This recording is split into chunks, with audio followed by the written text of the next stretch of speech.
Au moment du diagnostic, toute personne atteinte du syndrome de Williams-Eberen doit bénéficier d'une prise en charge pluridisciplinaire. Il est donc recommandé de réaliser un examen clinique complet, comprenant un examen général, une auscultation cardiaque, la mesure de la tension artérielle, une évaluation de la croissance et du développement global. Un bilan cardiovasculaire par un cardiologue spécialiste des cardiopathies congénitales. Pour les enfants, il est recommandé que ce soit un cardiopédiatre. Un bilan ophtalmologique à la recherche de troubles de la réfraction, comme par exemple une myopie, une hypermétropie ou un astigmatisme ou d'un strabisme. Un bilan sanguin et urinaire, incluant le dosage du calcium dans le sang et dans les urines. En cas d'hypercalcémie ou d'hypercalciurie, une consultation spécialisée de néphrologie pédiatrique est indiquée, car si besoin, l'administration de vitamine D peut être déconseillée. Un bilan thyroïdien, incluant notamment un dosage de la TSH, une échographie rénale et des voies urinaires, afin d'évaluer l'éventuelle présence de malformations des reins et des voies urinaires et de dépôts de calcium, ce qu'on appelle une néphrocalcinose. Un examen Doppler est indiqué pour évaluer l'éventuelle présence de sténose des artères rénales. En fonction de l'âge, au diagnostic et de la situation individuelle du patient, il peut être recommandé de réaliser aussi d'autres examens. Un contrôle de l'audition est un suivi ERL, un bilan bucco-dentaire à la recherche de l'éventuelle présence de dents manquantes, malposition dentaire ou caries.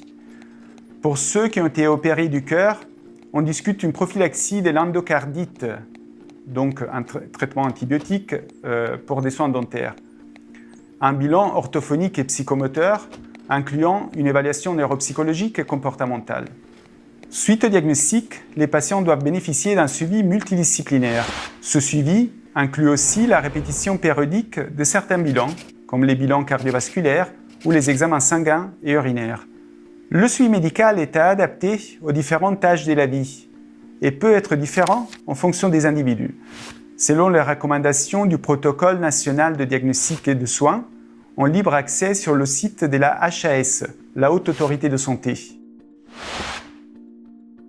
Aujourd'hui, il n'existe pas de traitement pour guérir ce syndrome, mais on peut proposer des traitements pour entretenir les symptômes et des rééducations pour permettre aux patients de développer toutes ses capacités.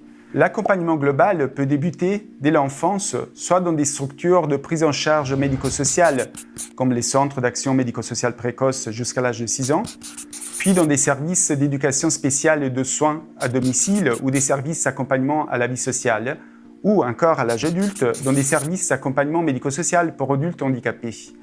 Le suivi peut également être réalisé en libéral, soit dans l'attente d'une prise en charge en structure médico-sociale, soit si les parents y sont plus favorables.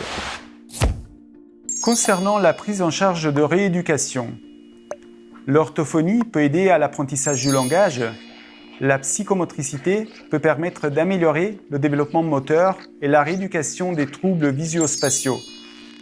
La kinésithérapie peut permettre de favoriser l'acquisition de la position assise et de la marche et d'agir contre l'installation de raideurs articulaires. L'ergothérapie peut aider à l'apprentissage des tâches de la vie quotidienne, comme s'habiller, manipuler des objets. La psychothérapie peut aider la personne à exprimer son ressenti et maîtriser ses sentiments. La fiche Focus Handicap d'Orphanet peut être utile pour les accompagnants pour mieux comprendre le syndrome, ses retentissements et l'accompagnement à mettre en place.